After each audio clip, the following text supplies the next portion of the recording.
Today on the Morning Edition, a tense armed standoff inside an Anchorage apartment ends with police opening fire and a woman killed. Right, crisis counselors, SWAT, and even a nearby polling place were all pulled into the response. Plus, a massive fire near Toke is leveling homes and driving families out with just the clothes on their backs. The devastation being left by the Mukluk fire. And of course, Alaska voters have spoken. Numbers are still being counted, but we'll break down those preliminary results for who's leading so far in races for governor, U.S. Senate, U.S. House, and more. The Morning Edition starts now. Good Wednesday morning, everyone. Hope everyone got a chance to get out and vote. So what are we looking at weather-wise, Aaron? We do have some rain in the forecast later today. Of course, the vast majority of your Wednesday is going to be on the dry side. We'll see that rain arriving as we welcome in the latter portion of the afternoon and the evening hours. As a result of that, we will see some sunshine for parts of South Central as we start off your Wednesday morning. Not everyone's going to see it, but some sunshine breaks will be possible. 51 degrees is where we're currently sitting at. Those winds have died down from the gustier conditions that we did see earlier this week. Yesterday did provide some breezy winds. Today, really not going to be an issue across South Central. Cloudier conditions as you head out towards the coast. You can see from Anchorage north towards lower parts of the valley, we are seeing some sunshine breaks this morning. In fact, out towards Palmer, we're likely sitting up under mostly sunny to partly cloudy skies. So enjoy those sunshine breaks because we will see those clouds thicken right back up as we head throughout the rest of today. And you can already begin to see those clouds increasing across the Kenai. While we are on the dry side currently, we are watching areas out towards southwest Alaska, Kodiak. All of this is lifting off towards the northeast, and that's going to drive more moisture into South Central as we welcome in the afternoon and evening hours. So be prepared for that rain to arrive as we welcome in really by the evening commute. You'll begin to see that rainfall. So sunshine breaks for the first part of the day. Those clouds thicken up. Will warm into the upper 50s and the lower 60s as we head throughout the afternoon hours. Some of the cooler conditions expected near coastal regions. Coming up in my full forecast, we are winding down meteorological summer, which ends August 31st. September 1st starts meteorological fall. We'll have more on that. The rain looks to remain with us this week. And if you are a fan of sunshine, unfortunately, this week is favoring more cloud coverage in the forecast. I'll have more on that as well as that 7-day and what to expect the rest of this week coming up. Well, Election Day leads the headlines, but before we get to that, an officer-involved shooting left a woman dead Tuesday afternoon in Anchorage. Police say it happened after an hour-long standoff at an apartment complex. And we want to warn you, this story does contain mentions of suicide. Jace Bertrand tells us what Police Chief Sean Case says led up to the fatal incident. Case said officers responded to calls of an intoxicated woman threatening suicide by gun. This particular case is one of those incidents where we had a lot of time. Mobile intervention teams, crisis counselors, and a SWAT team were dispatched to the scene, while a polling location across the street was advised to shelter in place while police attempted to contact the woman. They were able to establish some contact throughout that hour and 3 minutes, although none of the contact was meaningful. Case said that several tactics were employed, including using a drone to monitor the apartment's front door. We established that 2 felony crimes had been committed. We communicated those felony crimes the best that we could to the subject and advised her that she was under arrest for those felony crimes. During the standoff, Case says the woman pointed her gun out the window and towards officers. We do know that one single officer fired a single round, striking the subject in the upper body.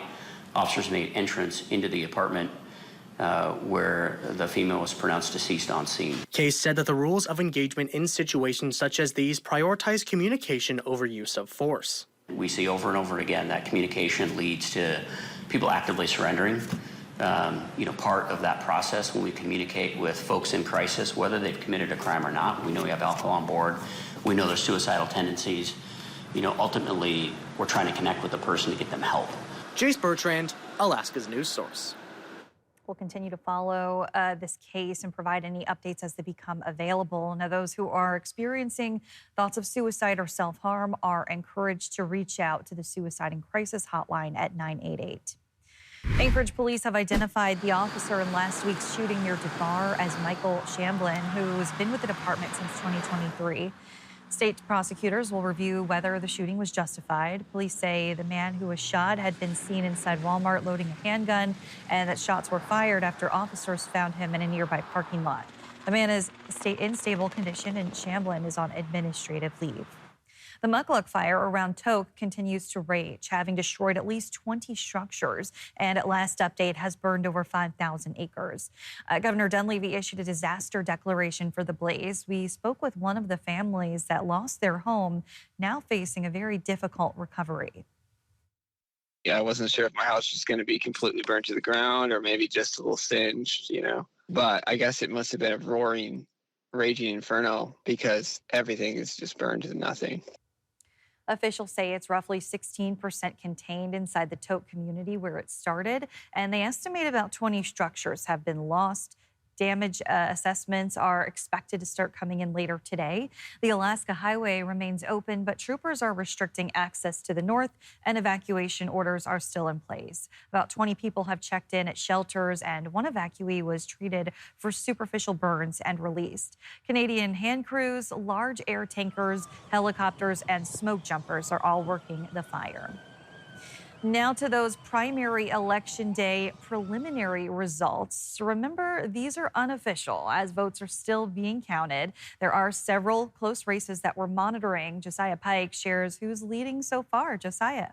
Thank you, Kristen. Yeah, looking at some of these preliminary results so far, we have about 80% of the vote counted. And what those show us is in the closely watched governor race. Currently, the top two candidates who will be advancing to the general election, we can say now, are Jonathan Christ-Tompkins and Tom Begich, both Democrats. There's about a 2,000 vote difference between the two. Bernadette Wilson is currently the top ranked Republican, with Dave Bronson as second most voted Republican, making him fourth so far overall. That's so far what we see from these preliminary results for the governor race. For the U.S. Senate, Mary Patola and Dan Sullivan, incumbent Republican Senator Dan Sullivan, are both advancing to the general election with 48% of the vote and 42% of the vote, respectively. You can see Dan J. Sullivan, as he's often been called, there in third place with about 2% of the vote. It's worth noting, by the way, he's listed as a Republican here on our touchboard. That's because he's listed that way by the Associated Press. Obviously, it was a well-known controversy that he was not given the party affiliation on the Alaska ballot. So we're going to keep watching that race as well. For the U.S. House, you can see incumbent Republican Nick Begich leads with the preliminary results at about 46% of the vote. Independent candidate Bill Hill is in second place, advancing to the general election. The two of them are both advancing to the general election, with about 31% of the vote for Bill Hill, about a nearly 20,000 vote difference between the two. Democrat Matt Schultz, you can see, who actually dropped out of the races, in third place currently, the Democrat with about 8% of the vote still. That's the results as they stand for the House election. Let's take a look at this ballot initiative, or this ballot measure that was put before the Alaskan people about establishing campaign contribution limits. That overwhelmingly so far has approved with a yes vote, with about 71% of the vote in. Again, though, these are preliminary results. We only have about 80% of the vote in so far. We'll be continuing to update with what the latest results are on our website, alaskasnewssource.com. So if you want to get the latest, make sure to monitor us there. We'll have them for you. Kristen?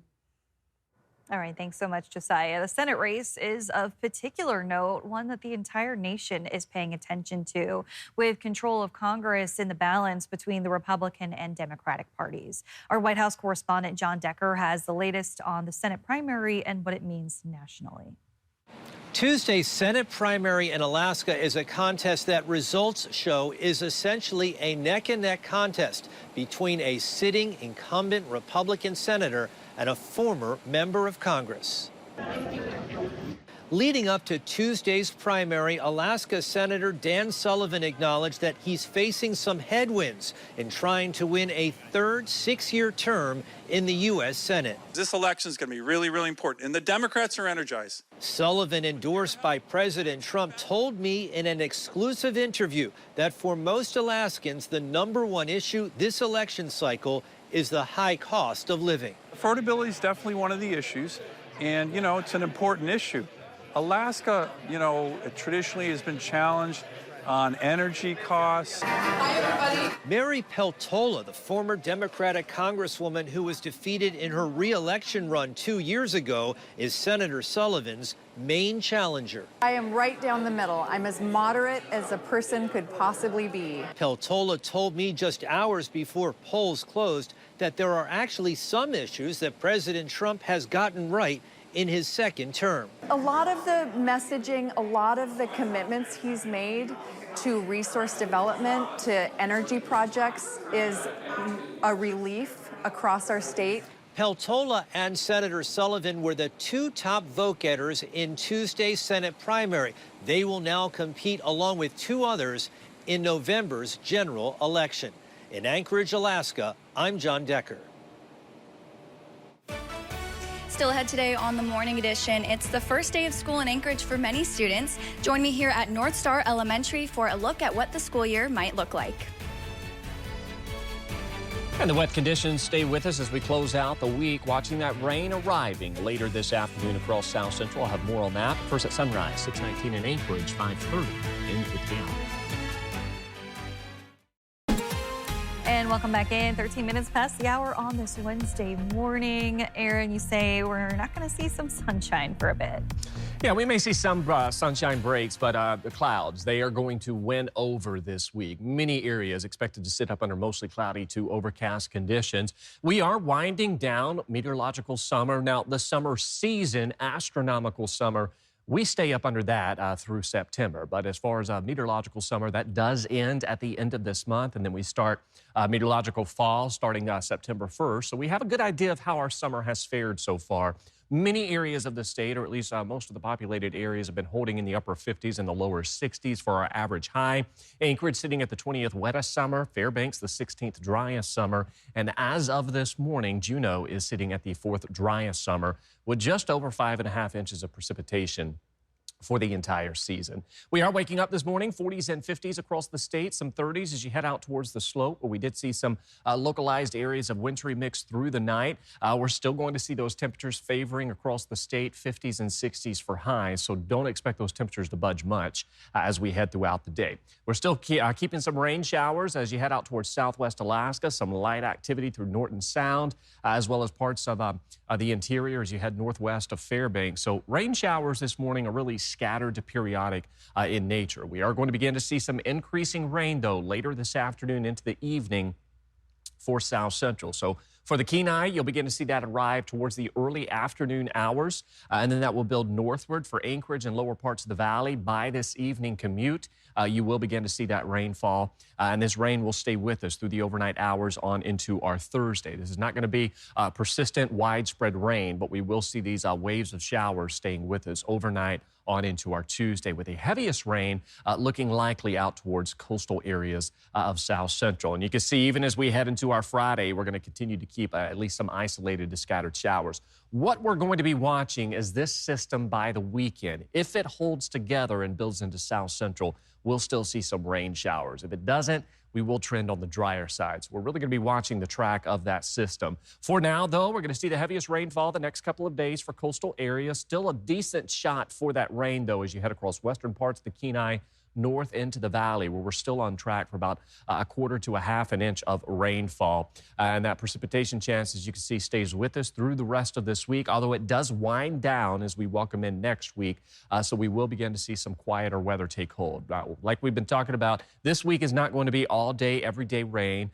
Yesterday was exceptionally dry across a good portion of South Central. And while a good portion of the day will be dry for your Wednesday, we will see increasing rain into the evening hours. Temperatures today warming, upper 50s and lower 60s as we head through the rest of your Wednesday. Of course, those 50s look likely for coastal areas, inland locations. We'll have the best shot of seeing some 60s. We'll stay in the 60s for the foreseeable future, and still watching this weekend. We're still holding on the drier side, but do note there is that potential we could still see some rain, but we are trending on the drier side as we welcome in next week. Well, today is the first day for several Anchorage students. And a quick correction, last night we accidentally swapped grade 6 and grade 9 start times. So the following are the correct times that schools start today. Elementary students, grades 1 through 5, will start at 8 a.m. Sixth graders begin at 9:30 a.m. And high school freshmen will go back to school at 8:45 a.m. All other high school and middle school grades will return on Thursday. Kindergartners will start school on August 26th. Danny Tompkins joins us now with more details on how the very first day is going. Good morning, Danny. Good morning, Kristen. It's a big day here at North Star Elementary, and the kids aren't in the school yet, but I'm here with Principal O'Neill to talk a little bit about what to expect. How are you feeling today on the first day? I'm excited. I think the kids are happy to be back. Our staff is prepared. I feel like it's going to be a really good year. Yeah. That's exciting. What are some goals or priorities that you have for the year?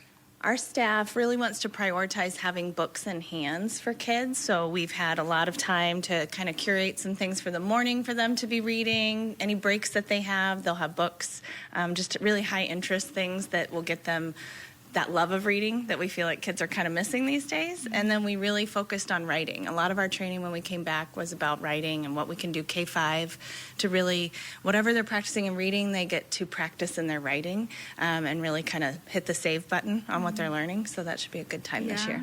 Yeah, I was admiring their free books over here. They look like really exciting ones. I always loved reading in school, so that's awesome. Well, do you have any advice for parents or kids that are coming back to school today? Maybe they're a little nervous. I think the nerves kind of come from it's a hard school year start. We've had a lot of cuts across the district, but I feel like something that is balancing that out is a lot of us as schools have really doubled down with our business partners. I know our community has really rallied around us to support. We've gotten a lot of school supplies. Shout out to Subaru and to all of our business partners with Shiloh Baptist came by. We've had great help from all kinds of different organizations. Spenard Roadhouse is taking up a school supply collection for several schools. It's been really a community effort to get us started and on a positive note. I think families can kind of take from that what they will. If there's things that you feel aren't in your schools this year, offer, like be a part of it, volunteer. We always want your help. We always want you to be a part of the experience with your kids. So I think any way that we can as a community, just support the schools this year. Yeah. You mentioned that there was already Meet the Teacher Day. Talk about how the kids are feeling. What was the energy like? It's high energy, not as much as it will be next week with kindergarten. 5-year-olds are a whole different level, but they were so happy to be back. Families too. They wanted to go say hi to last year's teacher. They want to go meet this year's teacher. I think it's just, they're happy to be back. And they know school means safety, consistency, predictability. They like the routine, whether they like summer or not. They do find it comforting. Awesome. Well, it's a big day. Thanks so much for being here. Now, we also spoke with Superintendent Dr. Bryant earlier last week, and one thing he mentioned was a new initiative for this year. So this initiative that I'm launching is called ASD Listens, and it's so much more than just a survey and a town hall. It's really holding the district accountable to showing our work when it comes to these big decisions. We have some big decisions to make when it comes to our budget shortfall that's coming in 12 months, when it comes to the prospect of a potential bond in April, and some other big things. And I don't want to make these decisions without the community. So I look forward to engaging and launching this initiative throughout the year. You'll be hearing much, much more about that. Lots to look forward to this year. And today's students 1 through 6th grade will be back in school, and 9th grade as well. And tomorrow is an exciting day for 7th and 8th grade and 10th through 12th. And like Principal O'Neill mentioned, next week will be pre-K and kindergarten. So lots of fun stuff happening. I always enjoyed the first day of school. Kristen, how did you feel about going back to school when you were younger? Oh, I certainly had some nerves. My mom can tell you that, but it's always exciting. Thanks, Danny. We also spoke with superintendents for Kenai, Matsu, and Fairbanks. You can listen to all of those full conversations on our In-Depth Alaska podcast, available wherever you get your podcasts. And yesterday marked the first day back to school for the Fairbanks North Star Borough School District. At Denali Elementary School, students were welcomed back in style by the UAF volleyball team, cheering the students on as they entered a new school year. One teacher at the school offered advice for parents getting back into the new school year.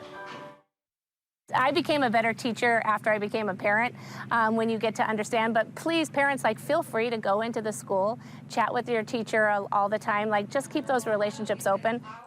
Not all students went back to school yesterday, though. Much like Anchorage, the start times are staggered over 2 days. Elementary, middle school students, and high school freshmen had class, but most sophomores, juniors, and seniors will go back to school today. Thanks for listening to our podcast. Click subscribe so you can get the latest podcasts from Alaska's news source automatically. And stay up to date with breaking news and in-depth reporting. Available for free 24/7 with the Alaska's news source app.